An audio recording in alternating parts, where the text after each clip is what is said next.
iPhoto guy here for the Chicago Photographic Society, and I've got two lenses that I'm looking at today. We've got the 35mm Nikon 1.4 and we've got the Sigma Art 1.4. So we're going to put them together, take a look at the build quality, the image quality, and overall how the two lenses stack up together. Let's kick off with the Sigma, a good feeling lens. This was the lens that I took out first on some of my wedding shoots with me, and immediately I noticed pretty good performance out of the lens compared to my regular 24-70. By the way, the Sigma is provided to us today by Bill Skinner at Calumet Photographic. Thank you so much, Bill. We definitely appreciate it, and if I don't manage to sell this lens pretty soon, then I'll go ahead and return the rental to you, but I definitely appreciate it. So build quality on the lens. Overall, pretty good lens, and it is a size 67, so if you do have a lot of 72 filters, then you're going to want to look into getting some new ones, unless you like to hold a larger filter over it. But if you're using a CP or neutral density filter, that might be a little bit of a factor for you. The build on the lens, it does feel good. It definitely has good weight to it. I noticed that the ring doesn't feel quite as sturdy as it did on the Nikon, and I believe that this lens also lacks a little bit of weatherproofing. I'm the kind of photographer who likes to take his gear out. I don't necessarily take the best care of it, so I usually rely on gear that can sort of take a little bit of more of a beating. Moving on to the Nikon 1.4, slightly sort of heavier build to it. It definitely feels as if it is a sturdier lens as well. Very similar in the front, but there's just something about that Nikon feel. I don't know if I'm just used to it from my other lenses or if it's just having the two lenses in my hand. Build quality on this one is much better. Also has the weatherproofing on here. Same thing here, you've got the 67 on the front, so if you're going to be buying filters for it, these are both going to take the same size. One thing that I did notice between the two lenses is actually in their hoods. The Sigma has a little bit more of a rounded hood. Nikon has a little bit of a flatter hood. What this means is when you're setting the lenses down, the Sigma did not feel as stable. It kind of wobbles a little bit, and you've got to really be careful as to how you set it down. You've got to plant it and make sure that nothing is going to be shaking that table where you're going to be setting it. The Nikon, on the other hand, much more stable if you like to set it down on the lens hood, which I do all the time.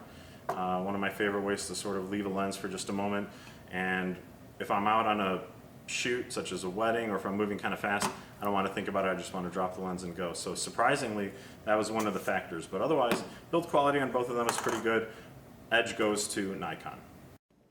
Now, while the Nikon does feel sturdier and can feel heavier than the Sigma, it's actually about 10% lighter, weighing in at 600 grams.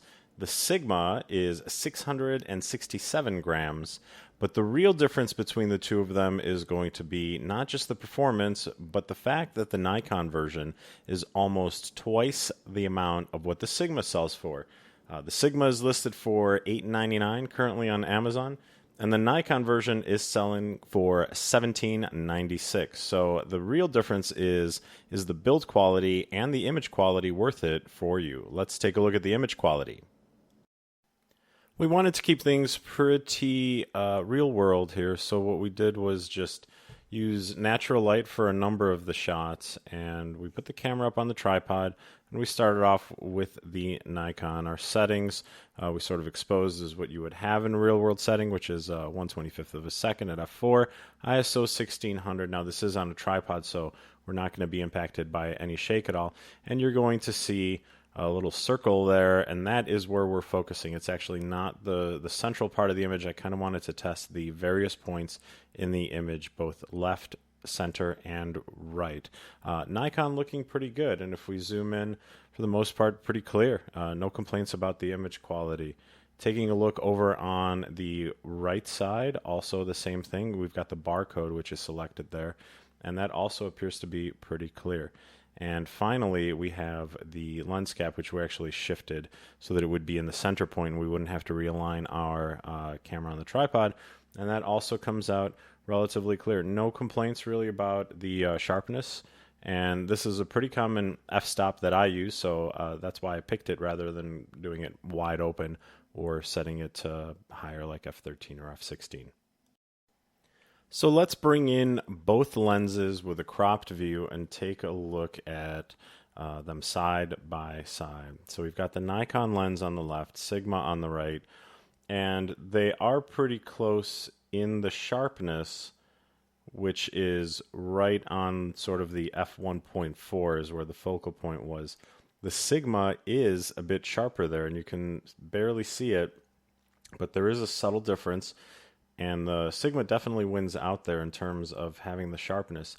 It becomes a little bit more pronounced when you're looking at the actual word Sigma, which is located on the box, which is the sort of way off to the left of the image. The Sigma is still relatively sharp, and the Nikon version, I can definitely see a little bit of fringing there.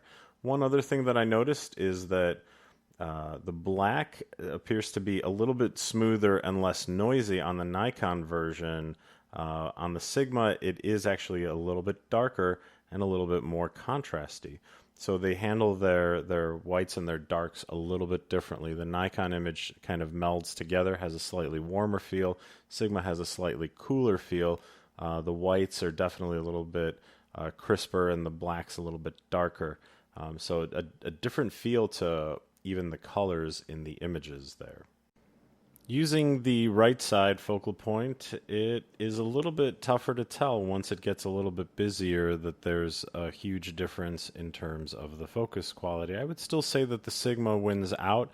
However, I did notice now that the blacks on the right side, that's like the little lens bag that's right behind there, is a little bit darker and truer in color on the Nikon side. So when we're sort of heading out of the center focal point, it seems to shift around a little bit. It also could be the camera, so it could be a number of factors. Both of the lenses have actually been autofocus fine-tuned so that they're both performing at their best. So really tough call here. Possibly a slight edge to Sigma here in terms of the sharpness and a little bit of contrast. Blacks are probably being handled a little bit better on this side by the Nikon lens. And finally, here's the center focal point comparison where we're pretty much focused in on the N of the Nikon lens cap. And again, I do see a little bit more sharpness in the Sigma. The Nikon lens is just a little bit softer. And one of the things that I'm also noticing, and this is throughout most of the images, it may be difficult to see in the video. Here it can be a little bit more obvious in the orange area of the ruler there that's in the back, is that the noise is noticeably smaller and smoother on the Nikon lens. On the Sigma lens, I can definitely see a little bit more noise, and then where the noise sort of begins to pixelate at the edges of like the orange little block that's back there. But I'm getting a little bit also brighter of an image on the Sigma side. It's really not a change in exposure outside. These images were shot within seconds of each other and on the exact same camera. So the difference appears to be mostly in just the lenses.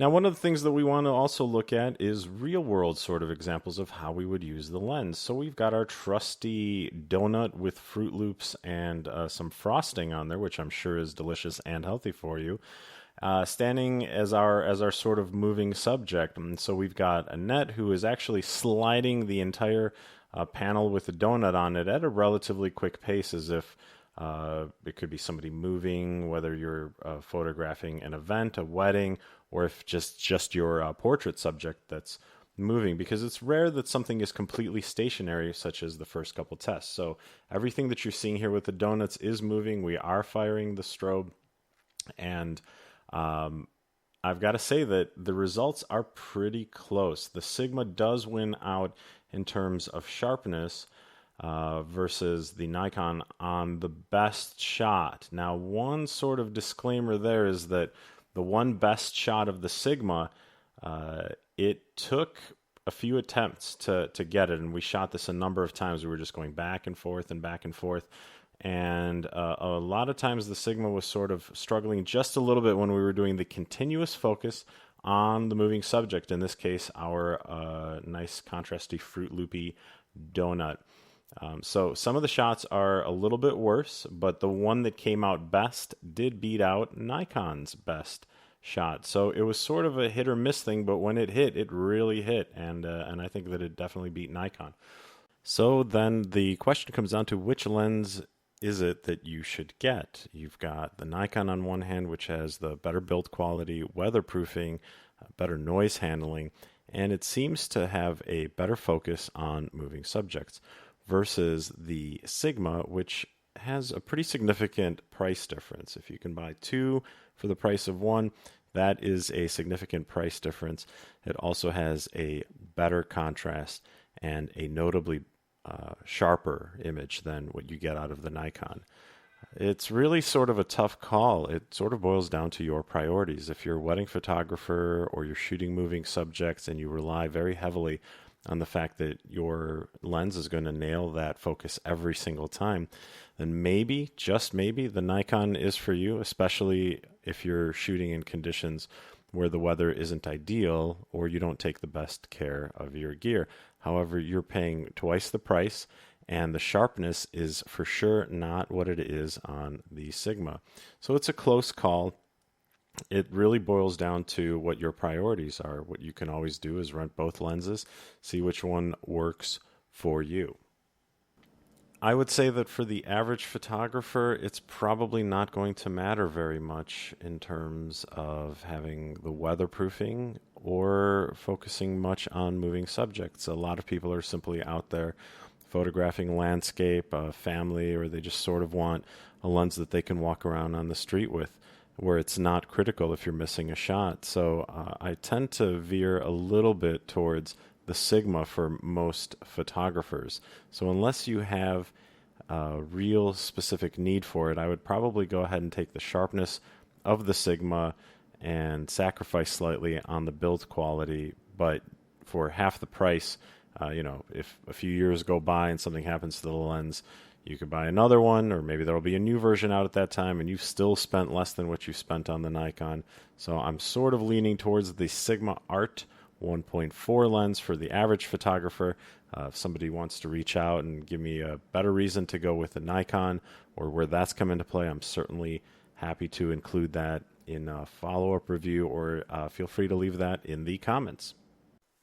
Thank you again to our sponsor for this review, which is Calumet Photographic at 819 West Eastman Street in Chicago, and especially a big, big thank you to Bill Skinner, who is kind enough to provide us with the Sigma lens.